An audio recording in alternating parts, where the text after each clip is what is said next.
And hello, everyone. Thank you so much for joining me for this NOBCChE series on unconventional scientists and engineers. It is my pleasure to welcome you all. My name is Dr. Treva Brown. I am a physical scientist at the U.S. Naval Research Laboratory at NASA's Stennis Space Center. Today, I have actually two of my best friends with me talking about kind of their unconventional careers and how they went from being engineers into going into their own respective spaces and different things that they like to do.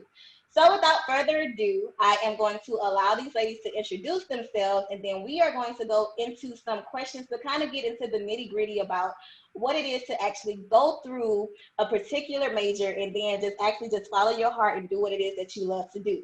So Lauren, if you wouldn't mind, start out by introducing yourself. Tell us a little bit about who you are, what do you do, and tell us a hobby or two of yours, just so everyone can get acclimated with you.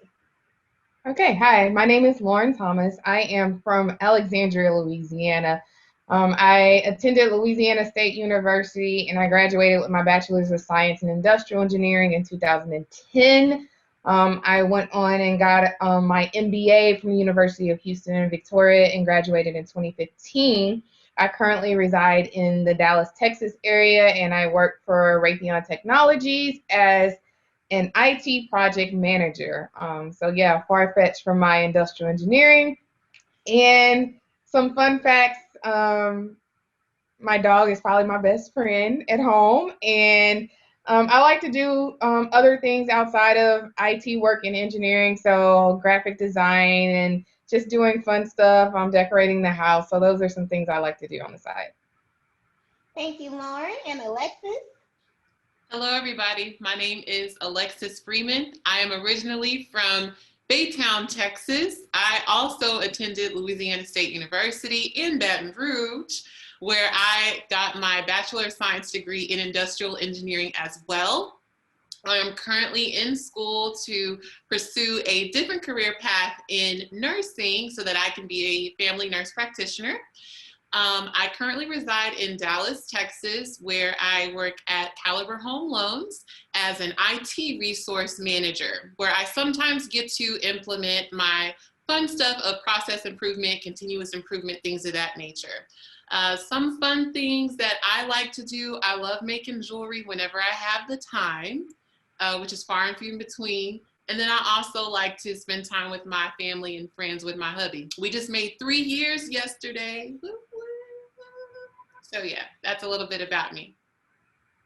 Awesome, ladies. So as you all can see, these two ladies, they started out in engineering, but their career path took them in very different directions. And it's totally okay. So what I want to know, and I'm going to start back with Alexis, what inspires you to even go for an engineering degree in the first place? That is a great question. So within my family, particularly on my dad's side of the family, all of them love the sciences and math. My mom loves math as well. So it was only natural for me to kind of go into a STEM field because my parents just automatically pushed us to always do well in every subject, but particularly math and science. So my dad was a chemical engineer. He worked at one of the local plants in my hometown. And so I kind of asked him some questions around why he chose his field of study and what he liked about it and what he didn't like about it. And ultimately decided that, okay, if I'm gonna do something that's STEM related, then I'm gonna go into engineering, particularly chemical engineering is what I started with. But I soon learned I don't like chemistry as much as I thought I did. And that's something that you typically learn whenever you're in college is you kind of get an idea of what it is you truly love and what you're truly into versus what you kind of like on the side, if that makes sense. So, yeah.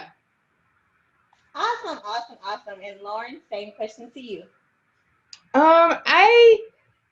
Let's see, why did I choose engineering? When I was in high school, I thought I always wanted to be a doctor. I just wanted to be a doctor. I was always really good with math and I liked science. And I remember going to biology class one day and they made us dissect the frog. And the first thing I said is, I'm not touching that. And that was my first clue that I was not going to do well as a doctor. So in my true fashion self, I immediately went into research and what else can I do that has, you know, a strong math background, gives me a little bit of the science that I want to do. And I was very technical, analytical, strategic in everything that I do, even from cleaning my room as a child. So I was like, what fits that? And I found engineering. And I started looking into the different types of engineerings. And at first I thought I wanted to be a civil engineer, but as I continued to do my research, I decided upon industrial engineering. So I actually chose industrial engineering my freshman year and stuck through it and figured it out. But it definitely fits me. So yeah.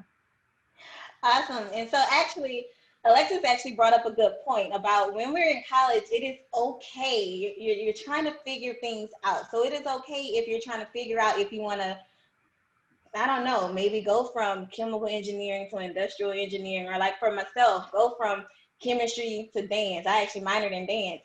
So it's totally fine. It's all about the college experience, all about learning. It's learning about yourself.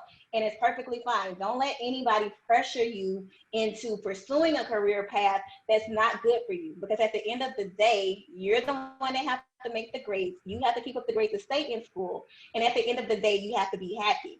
So one of the take-home points for this discussion that we're having is that it is okay to follow your heart.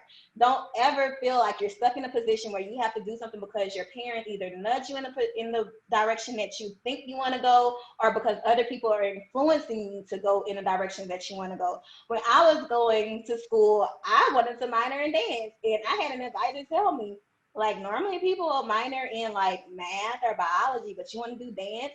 Like, yes, because I like to dance. And so even though I still major in work currently in chemistry, still on the side, I do dance. So I teach Zumba fitness, and I also take adult ballet classes.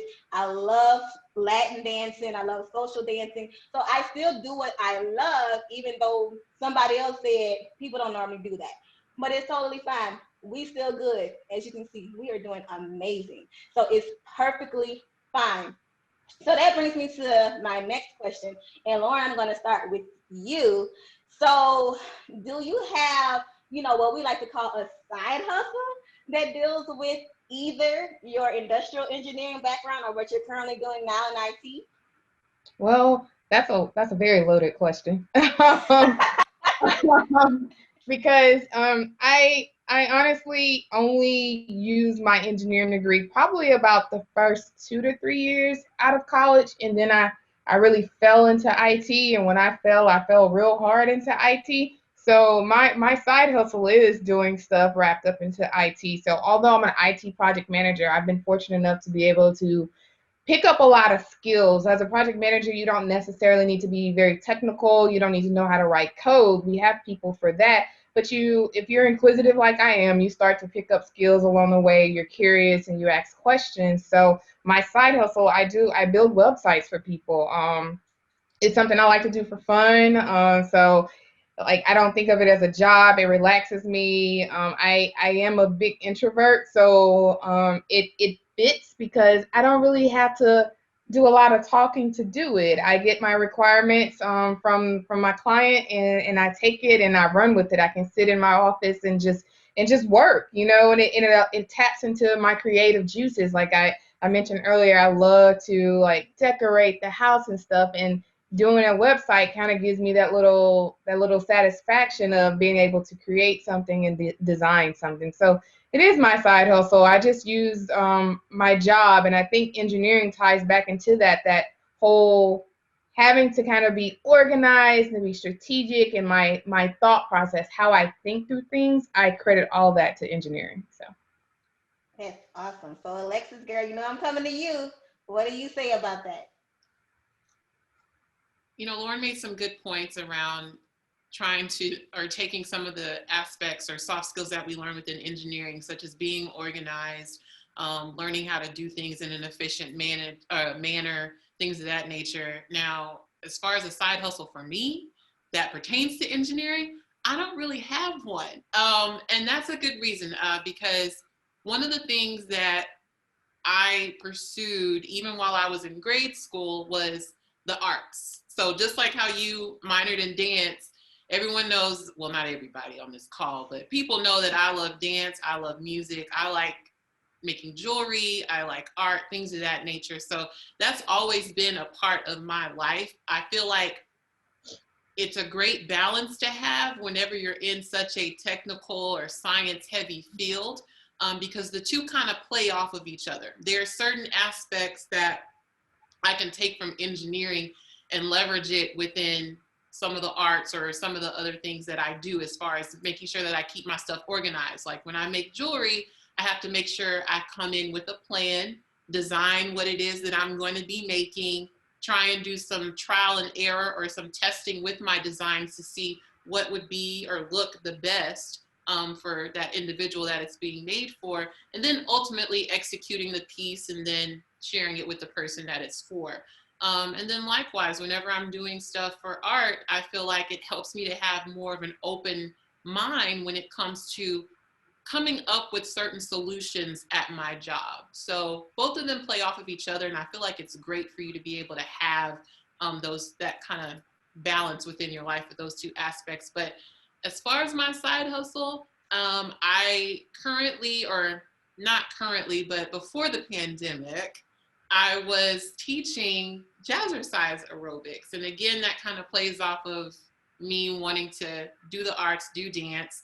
Dance is definitely an outlet for me, and just being around people and instructing people. I've always had a natural like of helping others and teaching others. And so I get to kind of experience that within jazzercise. And it's also kind of carried over into what I do at work as well, where I'm having to kind of coach people on what processes should be, processes that they should particularly follow in order for us to achieve certain goals at work.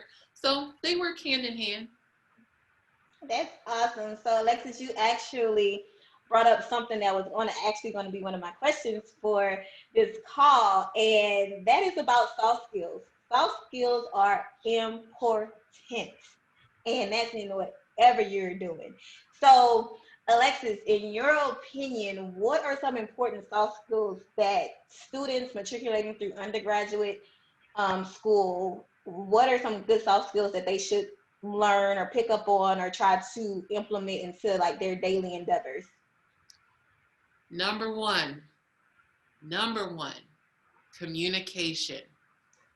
That comes from verbal communication as well as written communication. Verbal, it is very important for you to not only know how to talk to people, but also how to listen to what they're saying. A lot of what I would do within some of my first roles that I had within the process improvement space was a lot of talking to the business, asking questions, but allowing them to do a lot of the talking to tell us, hey, what's the problem? What's really going on?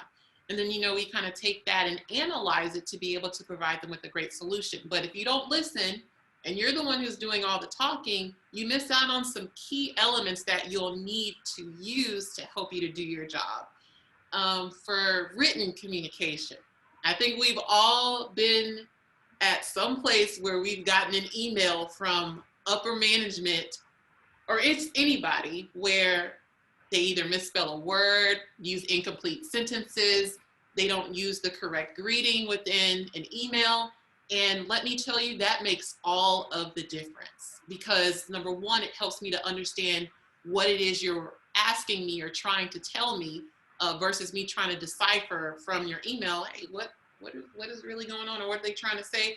But it also shows in your response, if you respond written, with a written communication, how your level of professionalism, right? Because you want to come across as though you know what you're talking about, you've heard everything that they've had to say, and that you've really taken it all into consideration. But it's very important. You don't want things to kind of get lost in translation, and it's always better to ask multiple questions and to reiterate what you've heard to that person, versus you just listening and being like, oh, okay, and then 10 minutes later, or an hour later, you're like, what is it that they said again? Or how is it that, what was I supposed to be doing with this? So communication is very important. And I think I've said enough there. I'll leave some time for Lauren. So Lauren, of course, I'm coming to you from the graduate school perspective. What advice would you give about soft skills from the grad school perspective? Yeah, I feel like Alexis hit the nail on the head because She Telling did. you. communication goes across all platforms. It doesn't change from grad school, undergrad, shoot, grade school, when you're at the grocery store. It doesn't matter. Communication is important in all aspects of life, and how you communicate honestly kind of sets that path that you'll set forward. So even when I was in the middle of getting my master's, um, grad school is all about, for me, for my MBA, it was all about teamwork and group projects. And one of the biggest things you will have to learn is that everyone communicates differently. People respond to things differently. So you have to be careful. And as a project manager, what I've learned is I've had to learn that um, if I say something, everyone on my team may interpret it completely different. So that's where the listening comes in.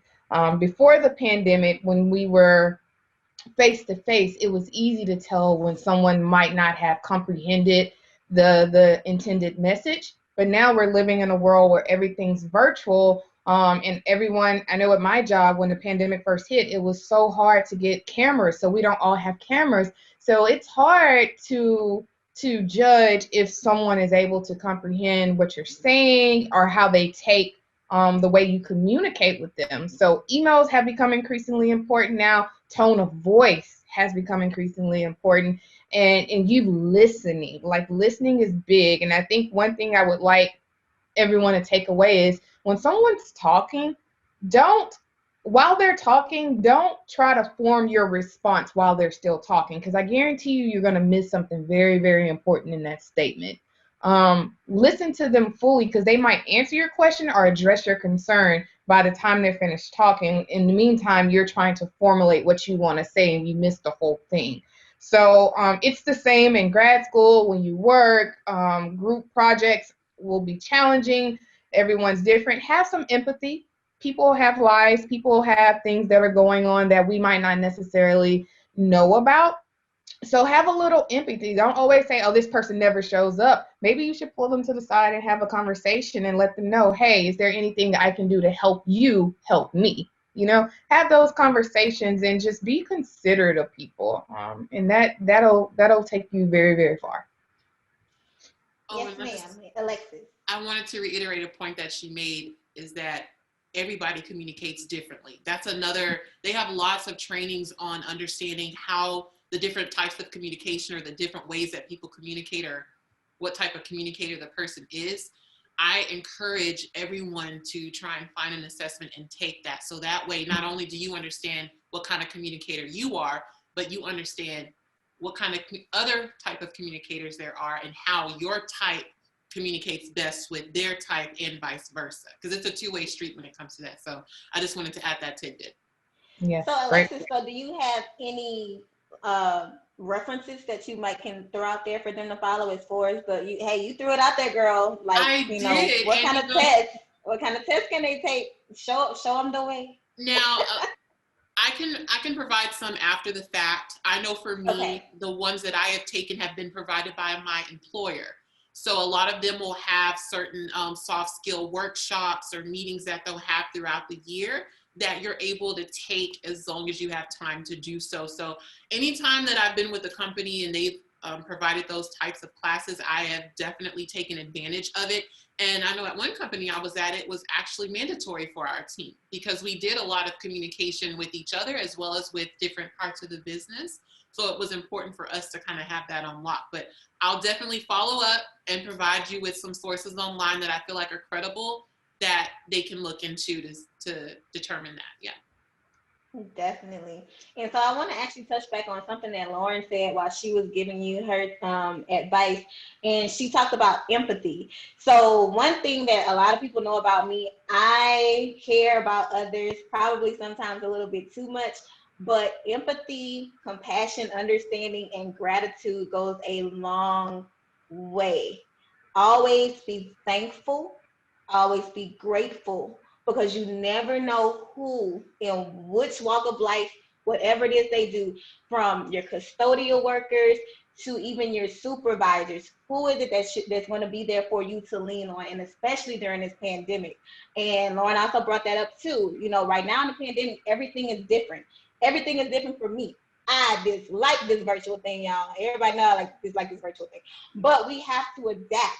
And like one of the things for me, my supervisor even knows I am a people person. I'm like the most extroverted that you can even find. So he already knows I'm struggling, y'all, in his house every time. But he knows that because he empathizes with me. He knows what kind of person I am. And I continue to, you know, have that line of communication open between us.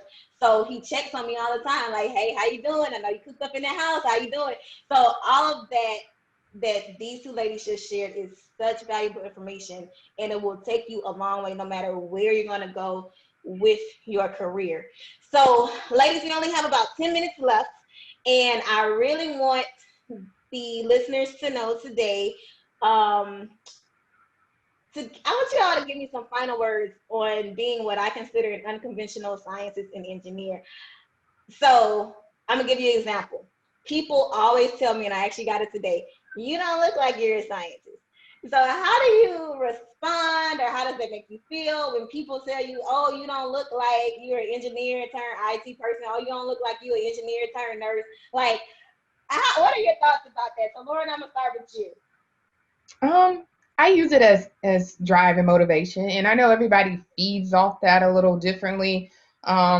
I, especially when I was first starting out, and when I first graduated from LSU, I went into the oil and gas industry in Houston, and I had a manager who did not look like me. And they were like, first off, I was a female and I was too young, so they automatically assumed that I didn't know anything. So I was actually told, you'll never make it here. And I was told that probably within 3 months on the job. Did I get mad and lash out at him? No, I'm big about holding my composure. I really am. I took it as drive and motivation. And that's honestly, he does not know that, but he was the one who motivated me to find another career path. And that's how I fell into IT, because I was like, well, I'm not going to make it here. I already know. Like, there's sometimes the cards are really just stacked against you. You can either kind of mope about it and complain and just be in this bad space, or you can take that energy and channel it and be like, you know, I'm going to create something for myself. So that's how I use it. When anytime somebody tells me you don't look like you belong here, I just prove them wrong. And honestly, now that I am in my 30s, I feel like I'm in my 50s sometimes, but I'm in my 30s. It's no one questions me in my job. I have credibility, and like they know, like when something tough comes across the desk, they're like, give it to Lauren, she can handle it. So you write your story, and you can either choose to kind of be like, oh, poor me, or you can take it and say, you know what, I'm going to use this, and I'm going to use it as something that motivates me and encourages me, and I'm going to show them what a scientist looks like. So. Yes, honey. I would have said the exact same thing, honey. Y'all already know me. I would have said the exact thing. All right, Alexis, so you can have some time too, honey. Tell me your thoughts. Tell me your takeaway message for this. So I grew up in a town the area we grew up in was predominantly white. My elementary and my high school were predominantly white. And I remember when my sister would come home, because I'm a family, all three of us, when I say us, I mean my siblings and I, we're all LSU graduates. So when they would come home, I remember when my sister came home one time and I was at the store with her, and this woman saw her with the LSU shirt on, and she was like, oh, are you a fan? And my sister said, no, I'm a graduate of LSU. And so that's always kind of been my attitude, is that, you know, people kind of look at people who look like me and think that we're not capable of any higher education other than high school. And I'm here to tell them that that's a lie. I think most of my aunts and uncles have college degrees from credible colleges, HBCUs, your other ones, private white institutions. It is something that is very doable. And just as Lauren stated, you can't let people who doubt you, who constantly throw hate or shade at you, keep you down. You have to be a strong individual and be confident within yourself to know that you can do this. And that comes with you one, defining your circle. It is so important for you to find people who support you, not just your friends that you go to class with or you hang with or whatever groups you're with, but I'm talking about mentors who have been down the road that you've been down, as well as some faculty, people that are teaching the things that you're doing, people in the community who are doing the things that you want to do. Make friends with them so that way you kind of have that support system to keep you encouraged, as well as to keep it real with you and tell you, hey, this is how you do this. No, you shouldn't do that, and here's why. You know, people who will kind of help you out. So I think that that is important. I think that's all I can really say about it. Just you said, oh, I ain't gotta say nothing else. Just stay on the path. You know, one of the things that I always keep two verses in mind. One of them is two verses. It's Proverbs 3, 5, and 6. Trust in the Lord with all your heart. Lean not into your own understanding. In all your ways acknowledge him, and he shall direct your paths, and he will. Okay. And the other one is Jeremiah 28 and 11. For I know the plans that I have for you. I always keep those close by me through good times and definitely through bad times. Because I know if I don't have anything else, that I have him guiding me and helping me to stay on the path. So, yeah, that's all I really have to share. All of this, y'all. I would have told y'all the exact same thing. This is amazing. This is a great place to end this talk. I feel like we need a part 2. So ladies, I know y'all have busy schedules, but don't be alarmed if I come back at you and be like, please, can we do a part 2? Y'all have been amazing, ladies. That's why y'all are my best friends. Thank y'all so much for tuning in. Again, thank you, Alexis. Thank you, Lauren. Thank you all out there for tuning in. I hope that some good jewels of wisdom were dropped for you here today. And I hope to see you again when we do this again in the coming months. So thank you. Y'all have a great one. And if you need anything, reach out to me. And if you want their information, I'll have their information to share with you. And other than that, I'll see y'all around NOBCChE. Thank y'all and good night. Good day. Thank y'all so much. Bye. Bye.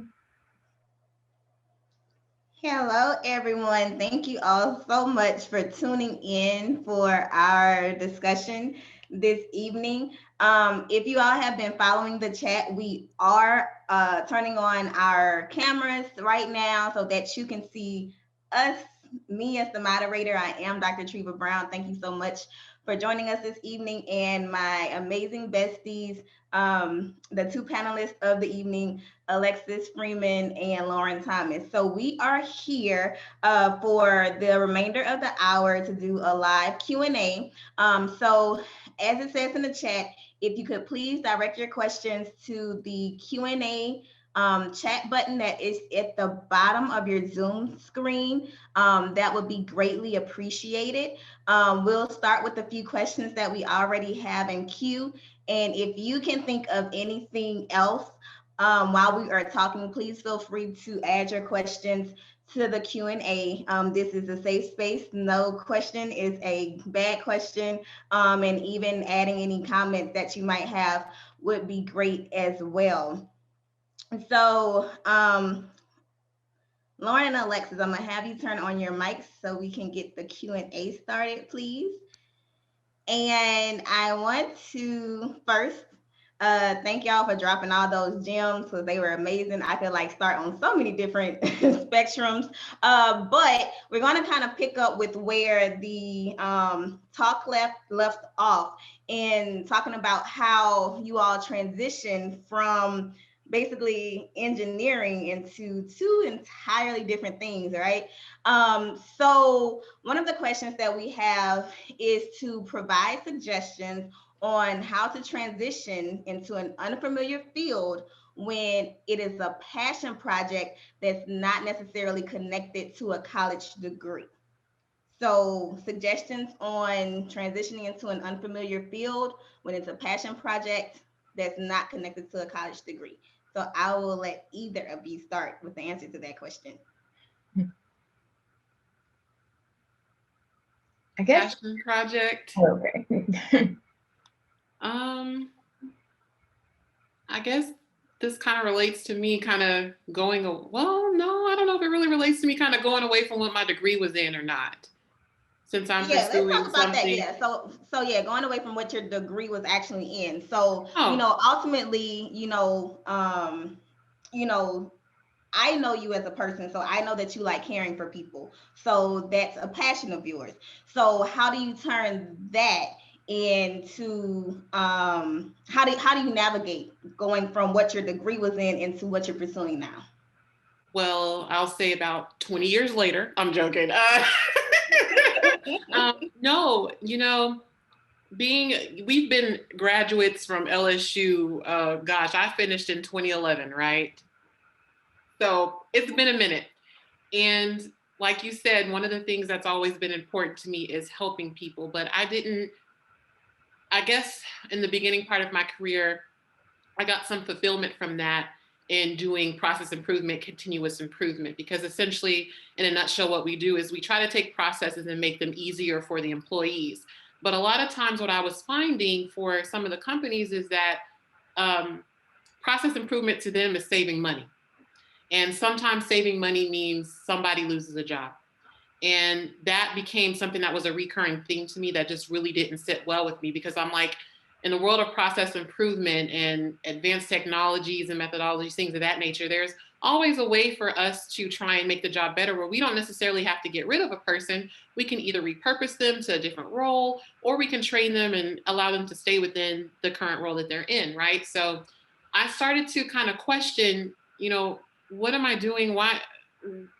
What's the importance? How am I truly helping someone else? And so, in having discussions with myself, with my husband, he introduced a word to me, altruistic. So, something where you just want to do to help others. And so, I did what anybody else does. I got on Google and I said, what's an altruistic career, choice for me to have? And so, several things popped up. And one of the things that popped up was something that I had mentioned actually to Lauren when she moved to Dallas the first time. I was like, I'm thinking about going into nursing. And she was like, you should definitely do it. And it was kind of something that I kind of just brushed under the rug, because you two ladies know me. School was not easy for me. I had a lot of anxiety when I first got to school, as well as when, chemical engineering didn't go the way that I wanted it to go. And so I just was kind of not feeling going back to school, because I feared failure. I didn't want to get into something and realize that, oh my gosh, this is something that I can't do. But now, being more comfortable with who I am and actually really realizing that, okay, this is something that you need to do, girl, because this is your calling. It was easy for me. Of course, I still have my days where it's kind of difficult. I'm in school right now, taking some easy prerequisites, and it's just baby steps. So getting past all the prerequisites before I get into my actual program will be my first start. But it was just more so me having conversations with myself and with others to really determine that, okay, I care more about helping others than I do about essentially a bottom line at the end of the day. So I need a career that matches that will be fulfilling for me, be fun for me, as well as be challenging, because we're all engineering STEM minds here. So I do need a good challenge in order to stay engaged as well. So that's kind of what helped me to kind of make that transition. And I really am kicking myself for starting so late, but it's okay. I will get there and be good to go. So I hope that answers the question. That it did. It really Okay. did. You did amazing with that question. So Lauren, I got to turn it over to you. What advice would you give to transition from into an unfamiliar field from the degree that you pursued in college? Yeah, and I think your original question asked about maybe something that doesn't necessarily have a track through a university, or with something that you get a degree in. So I'll answer it more of that perspective. You might not be able to get a degree in it, but there might be something that you can minor in or take a course in that will get you more information on what it is that you are trying to do. Or there's organizations, when you're in college, there's organizations for everybody, every walk of life. Whatever you want to do, there's something. So you have to be a little bit self-motivated to go dig out something that's not so familiar to most people. And I would encourage, if there's something you want to do, if you want to learn how to walk on a tightrope or something, I'm pretty sure if you do some research, you'll find a group of people in college who are learning how to walk on a tightrope. So, and I mean, that's how you can kind of fulfill that need. And when you start building those relationships, because relationships are really important, when you start building those relationships, you'll start getting and seeing more opportunities that might not necessarily be on your college, you know, what do we call those little things? And we have those little charts that tell us how we graduate. What was it?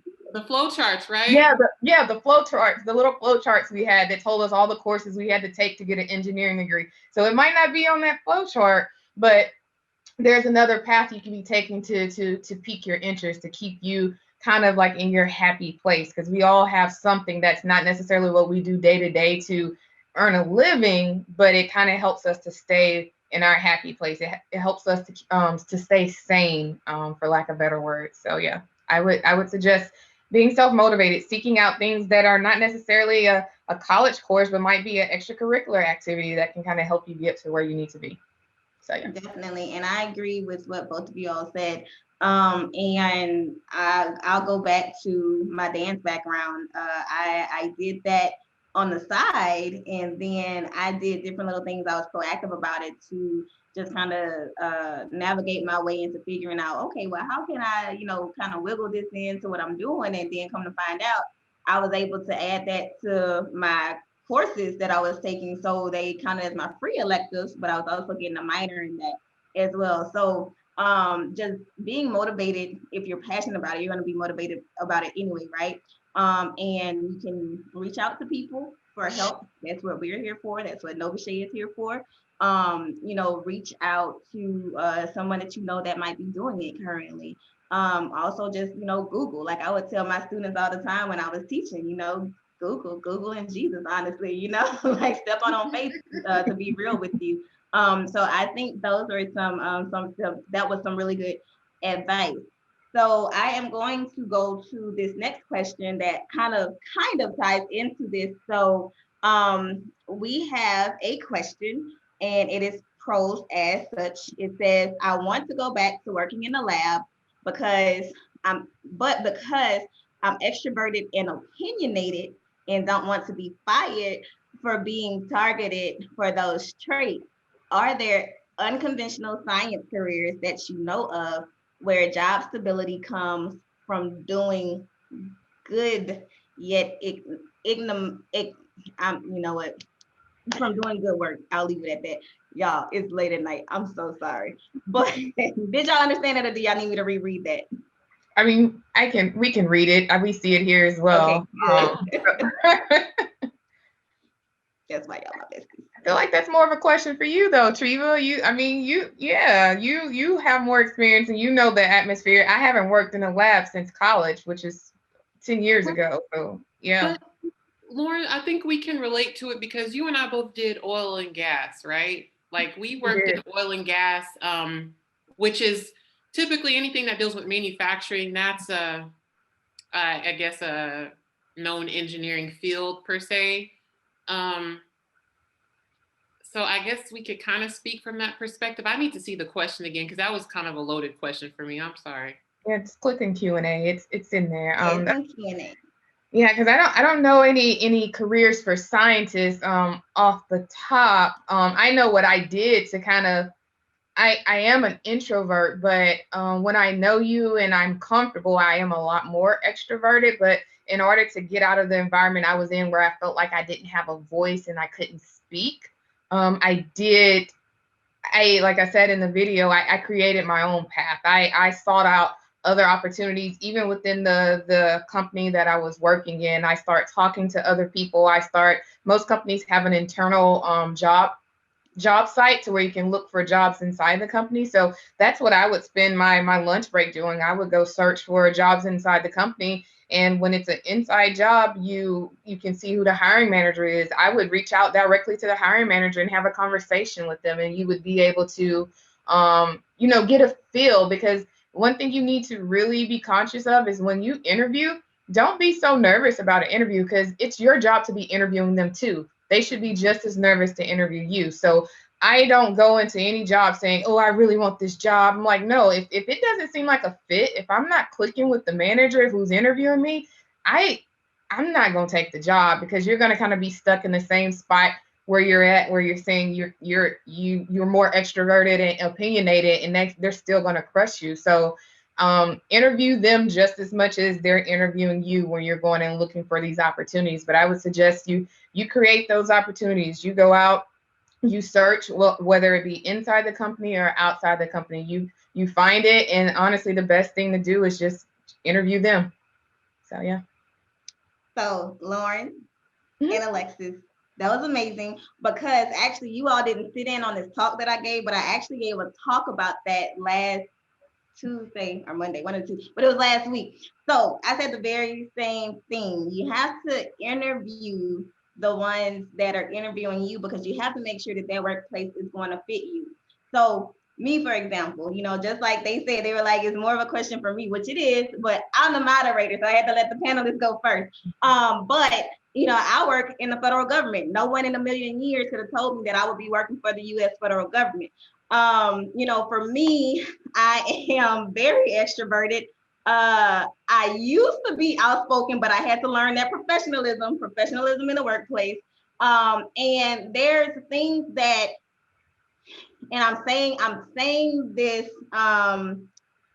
very cautiously. There are things you can be opinionated about, because some things you do indeed need to be opinionated about, and your voice does need to be heard. However, there are ways that you can go about that.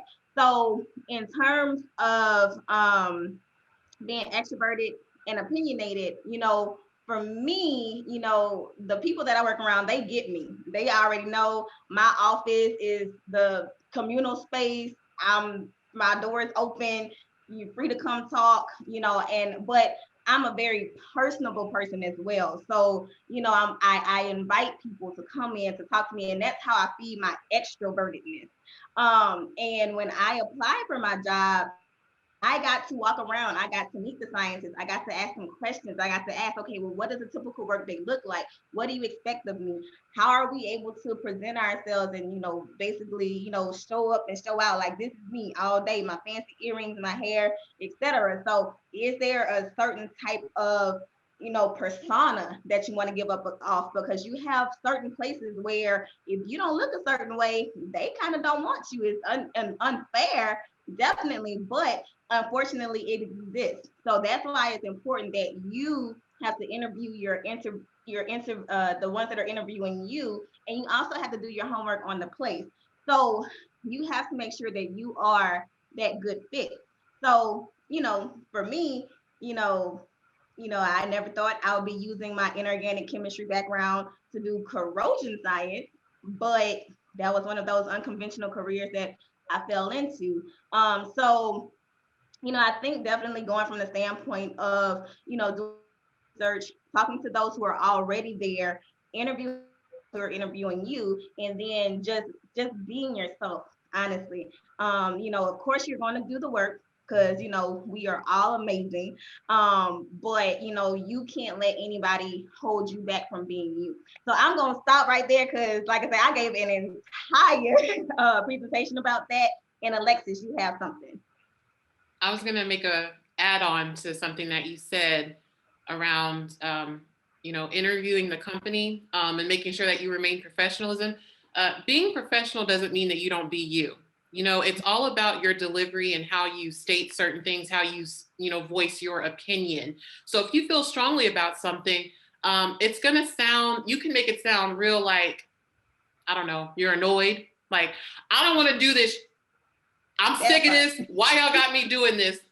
You may not necessarily want to say that, but there is a way to convey your annoyance with a different choice of words, with the tone of your voice, your body language. All of that is very important. But I also want you to not feel like you're not being you just by doing it. You're just doing it in a different way, per se. But these two ladies, Treva and Lauren, hit the nail on the head. Interview the companies. These two know, if I don't like a place that I'm at, I'm gone, because I understand that I have a goal in mind. My personal goals with where I'm trying to take my career I may not be able to achieve them at the place that I'm currently at. And so that's okay. Sometimes you do outgrow a place. Sometimes your goals change and that company can't help you to fulfill those. So it's okay for you to be like, you know what, this company was great for when I was trying to achieve goal A. I've done that. I'm ready to move on to the next chapter. And then you go on and you start to look out or look at other companies and you do the search all over again where you have to interview the company. But you want to make sure that you know where you're going before you get there. Don't be so desperate just to, oh my God, I need a job, because that's how you end up miserable. I can write you a whole book on that. Don't do it. Make sure you go where you want to go, where it's good for you, where you think that you will be successful. Okay. That is awesome. See, y'all got us riled up now. We only got 15 minutes left. So I'll put. Uh-oh, Treva, you froze. Uh-oh. I think she's frozen. Oh, she's frozen. So maybe we just take over, right? Yeah, girl, let's do it. I said we're I know. Look. I know. Look, you already know the question I'm about to ask you. It's gonna be the one about so if you moved around different cities and or states after obtaining your degree, how did you remove any seeds of doubt? For example, starting over with no friends and no family. Lauren. I feel like that's for me. They're laughing because I am notorious for moving. Notorious. That's just the way I'm gonna put it. I have moved when I left college. I moved to Houston. Then from Houston I moved to Dallas. From Dallas I moved to Tucson, Arizona, and from Tucson, Arizona I moved back to Dallas, Texas. So while Alexis is counting, it is funny. But I have become a professional mover, so I'm really, really good at it. So if you want any tips on that, I got you. But it is hard. The moves in Houston and Dallas were not as hard as that move to Arizona. I had never lived outside of Louisiana, Texas, so Arizona was a leap of faith, to be honest with you. It was a career move. It was something I needed to do for my career. I had to put my time into Arizona to kind of move to the position I wanted to move to in my career. However, I would say you definitely have to get out of your comfort zone. Again, introvert here. I do not like meeting new people. It's hard for me because I rather, sit in my house and be by myself, but that's not okay. We are meant to be social beings. We have to have some type of interaction. So to be honest with you, how I found my people, my group of people that I clicked with is church. It was the easiest way for me to connect with like-minded individuals. You have coworkers. And in Tucson, it's a little bit different of a thing because your coworkers do turn into your family in Tucson because there's nothing else in Tucson, Arizona. So you have no choice but to be family with your work coworkers. So you have to get out of your comfort zone and really do some things that you might say, I would rather go home after work, but you might have to go to that happy hour that you're not comfortable going to with people you don't know. I had to go to a whole bunch of different churches and interact with a bunch of people on Sundays that I did not know. So it is, I do not regret my move. I have met some of the best people I have ever met in Tucson. It was everything I wanted it to be besides the desert. So yeah, that's the easiest way. You kind of have to just really just take a really big leap of faith at it. So yeah. So that was an awesome answer. I think, like I say, she was the best person to answer that question. And again, to move along, because I could add some things to that. Alexis, do you have any tips on email communication? I find it hard to balance being very formal versus being more friendly. Absolutely.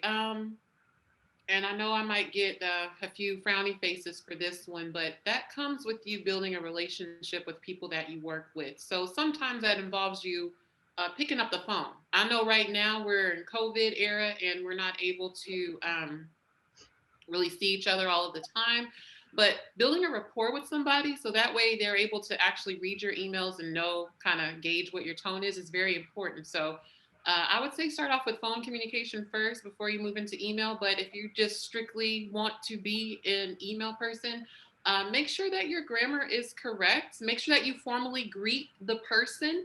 And if you have already a relationship with them, you might want to include something to say, hey, I hope you had a good weekend. I need some help with X, Y, and Z. Let me know when you have some time to chat. If it's somebody that you've never met before, you want to go ahead and kind of introduce yourself, right? So say, hey, my name is Alexis Freeman. I work in group ABC doing XYZ. Here's a project that I know that I'm going to be working in, and such gave me your name. Do you mind if we set aside some time to talk? So it's different ways that you want to approach an email depending on what your end goal is or what your objective is for that. But just make sure you have proper grammar. Make sure you properly greet somebody. Don't just say, hey, I need X, Y, and Z, and they've never heard from you before. Like, that is the rudest thing ever. And I honestly, not just with work, but I hear some influencers online sometimes with some of their fans reach out to them. They're like, y'all, please don't just send me a DM asking me a question. Say hello, greet me, and then I'll be more prone to answer, because that shows that, hey, we're still human. We still know how to communicate effectively with each other. So I think that those things are important. Just kind of gauge the relationship that you or gauge the rapport that you have with somebody, but always remain professional and be more descriptive about, what it is you want. Yeah, and I can definitely piggyback off of that because I used to, but this was more so when I was in undergrad, I used to literally write how I talk. So I'd be like, hey, y'all, how you doing? Et cetera, et cetera. And then it took a professor to be like, first of all, I need you to say hello and continue from there. So, like Alexis was saying, you gauge who it is that you're speaking to. Of course, you set the tone professionally. Hello, how are you doing? And continue from there. Some people, like some of my colleagues, I have one of the scientists, Dr. Wayne, very fun person. He's extroverted just like I am. So he'll be like, hey, Dr. Brown, how your day going? And da da da. Whereas I might talk to someone else and they'd be like, hello, I need you to do X, Y, Z, blah, blah, blah. Really just kind of have to, gauge just the degree of, formality versus informality.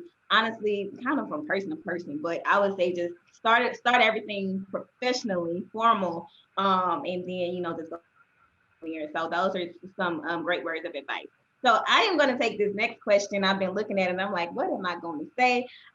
So this person is thinking of working for the federal government and wants tips or advice for someone who has what people might consider as radical views. So this I can do a whole nother lecture on. However, the safest thing to say about this, I hate to say this because I'm a proponent of being you, but you just kind of got to keep it at bay. That's the easiest answer. We are all entitled to our varying opinions and our different views, but this is one of those instances that you just bite your tongue and keep it moving, especially if you do want to work for the federal government, because at the end of the day, who pays us is probably people or a person that you might not like.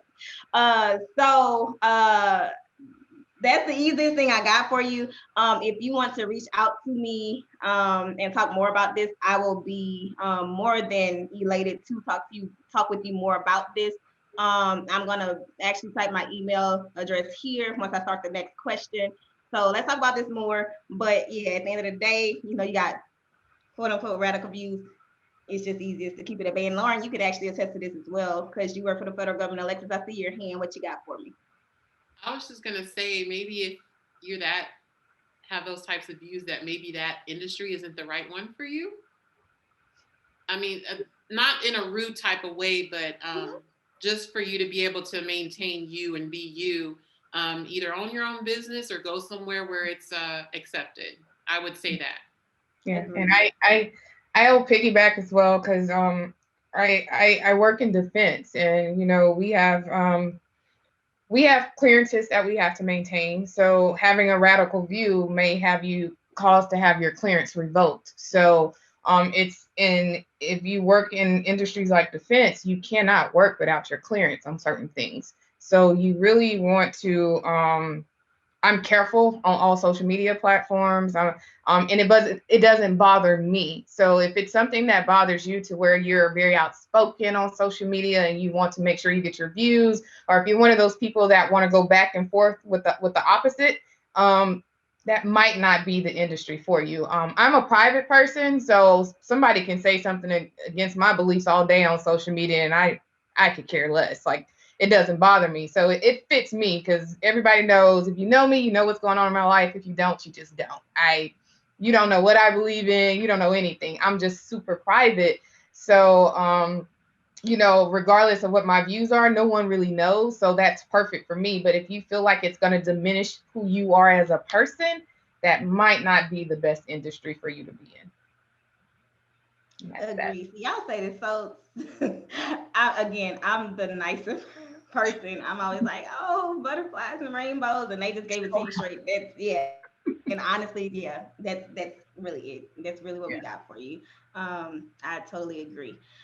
So the next question: do any of you ladies know anyone who made a transition from a traditional STEM education to a more STEM administrative career position? I am asking because I like to be involved more in policy and protocol than being the lab rat. So either of you ladies know Yeah, anyone I in that mean position? that's super common, and um you can still kind of mix that policy and procedure within kind of like your STEM background, right? So right now I work in cyber, and we have a whole policy group in cyber that kind of wants to, they dictate how we do things, when and how often we maintain certain records and all of that stuff. And a lot of those people do have STEM backgrounds. So as far as transitioning, it's more again, I'm going to always put that responsibility back on the person, right? It's more of what you want to do and you making those connections, because you're more than qualified to do it. It's just you making that connection and getting in there, and talking to the right people and getting that opportunity. And I would encourage you, before you just reach out to, let's say, the hiring manager or somebody that's in that role, talk to the people who do that day-to-day job and ask them, what is a day in a life like? Make sure that's something you want to do, because I knew at one point in my life, you couldn't tell me, I was sick of project management. I was tired of, I tell people, being a project manager feels like standing in the middle of a boxing ring and letting everybody take their best punch. And I was tired. I wanted to get out. I got out of project management for all of 3 months, and I was over it. I say, take me back, Lord. Please take me back, because I missed it that much. So make sure you do your due diligence and make sure, project management was kind of like my first love. So I regretted leaving it, and so now I'm back into it, and you can't pay me to leave it right now anytime soon. So do your due diligence, talk to other people, ask them what their day is like, what do they do, what are the good parts about their job, what are the things that stress them out, and make sure that's something that you really want to step into. Alexis, did you want to add anything? No? Okay. No, Uh, I agree with what Lauren said. Actually, one of the companies that I had the pleasure of working with did have kind of a shadowing program across certain lines of businesses, to where you could go and sit with someone who was in a career path or in a career that you were interested in. And so you would be able to sit with them for the day, kind of see the day-to-day tasks that they go through, ask questions, things of that nature. So I actually had somebody come and sit with me one time who was interested in process improvement. And he was, I guess I did a good job because he liked it. But I think that that's a good way to kind of gauge and see if you're interested in something else. But your experience will help you to prepare you for those types of roles as well. Because I mean, to write those procedures and policies and things, you have to know exactly what it is you're talking about. So take the time to be an expert in what you're doing. So that way, whenever you do get the opportunity to start writing some of those relative policies and procedures, you're able to actually contribute and know what you're talking about. yes, I totally agree. Because actually, that's one of the things that I'm interested in. People that know me know that not only do I love dance, but I also love STEM education and outreach.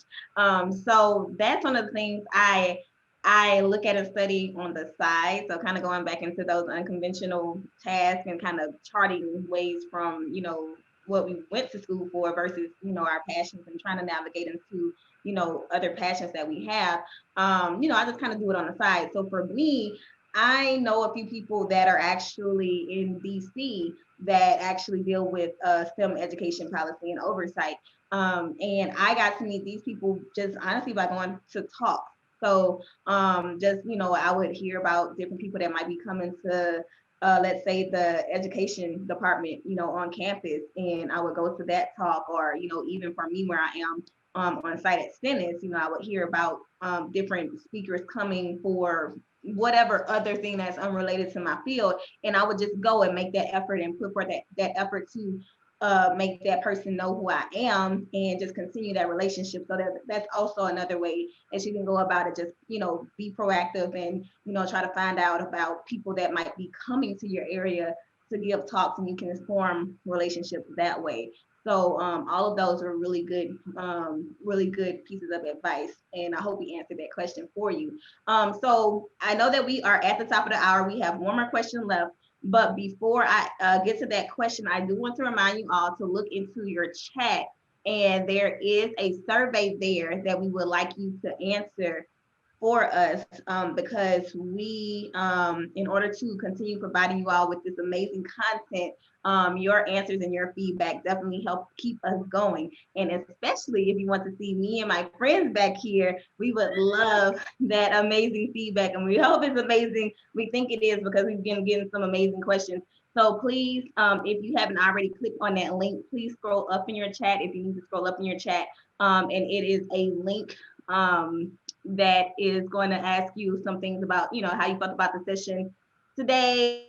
And it's going to help us to continue to let us provide you with these post-conference sessions. So we also had a question asking about when the recording of this webinar will be available. I will throw that over to our audio visual team and let them either answer that in chat, or they can hop on real quick and let us know that answer. And so I was kind of waiting to see if they would pop on. So if you can let us know in chat when that recording of the webinar will be available, that would be greatly appreciated. So before we end, we have to take this last question: how to make my resume look good after being a stay-at-home mom/wife for 10 years. What we got? Girl, you are a project manager of your household. That's how you do it. So I am not an advocate for you fibbing on your resume, but I am an advocate for you embellishing it and turning those words around to be more career-oriented words for the workplace, because in my opinion, you probably work harder than I do on a day-to-day basis being a stay-at-home mom. So I would say take those skills and turn it. You are a project manager. Turn it into that you know how to organize. You are strategic in your thought process because you have to stay organized. Use some of those skill sets and make those words resonate with someone who is looking for what you're trying to do. And another little trick that I like to use, I have multiple resumes, right? Depending on what I'm trying to do. So I would say if you find a job rec that you're like, okay, this is the perfect job for me, look at that job rec and find some of those keywords in that job rec, and you need to make sure those keywords are somewhere in your resume if they're applicable to you. That way, I know I've been a hiring manager. We get thousands of resumes and they don't even come to my desk unless HR does whatever kind of sorting process they have, and I'm pretty sure it's automatic and it's looking for those keywords that I had in my job rec. So make those keywords match. So that's why I have different resumes, because I have different resumes for different job recs. And so in order to make it to my desk, I need to I need that sorting process to work in your favor, and then it makes it to my desk, and then I'm reading kind of through the resume. So we got to pass that step first. So become a project manager of your household is my advice. Alexis, you agree with that? I do agree. I would say Awesome. project management, event planning, things of that nature, anything that deals with planning, I think would be great for you. And there's actually a young lady that I used to watch on YouTube who was a stay-at-home mom as well.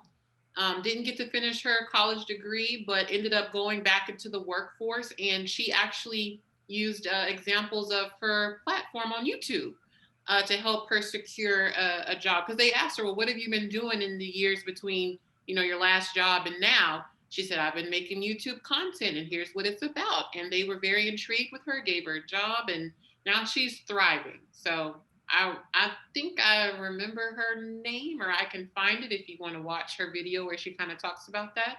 But yeah, it's definitely doable. You can do this, girl. Or lady, sorry. Hey, look, when we vibe and get along, we all like girl, girl. So yes, so love it. So I definitely agree. Be your own project management. I don't know anything about handling a household outside of just me and myself and I being in my house. So look, it's a candid conversation, y'all.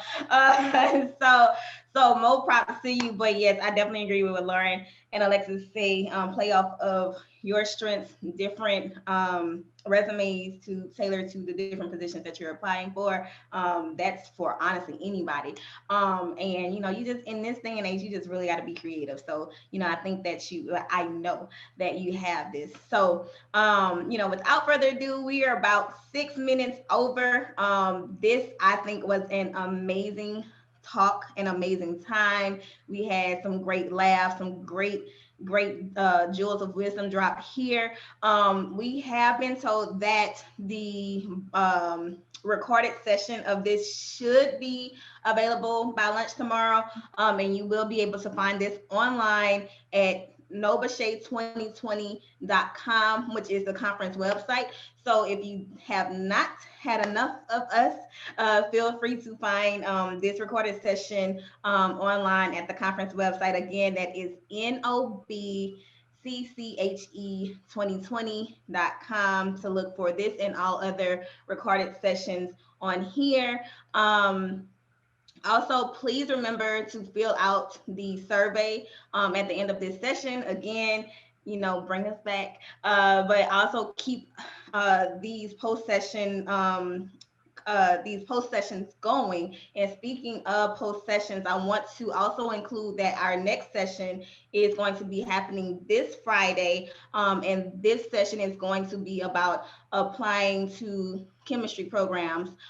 So if any students are here, please tune in on Friday, because there is another post-conference session about applying to chemistry programs and different programs for STEM education. So please tune in. So we have one last question here, ladies, and people are asking for our email addresses. I will start so that way I can type in the chat because I can't do two things at once.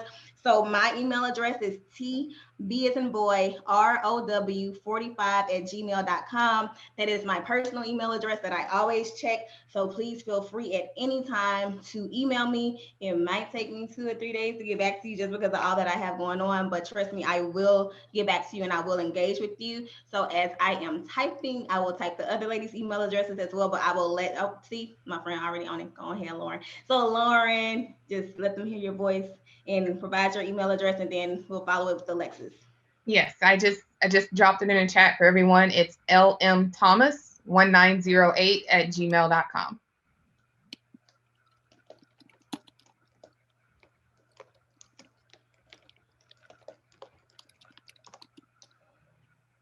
All right, and Alexis, you want to drop yours verbally for us too?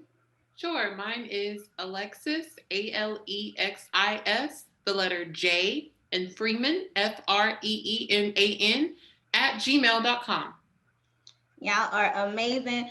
Thank you, ladies. Thank you, Lauren and Alexis, so much for taking time out of your busy days to talk with, I'm going to call it my organization, but to talk with my friends and family of NOBCChE. Hey, look, I have loved this organization since I was like a sophomore in undergrad, and here I am like 3 years into my actual professional career. So yeah, so it's my organization too, you know. So thank you so much for imparting your wisdom and sharing your knowledge with NOBCChE and the participants that are here tonight.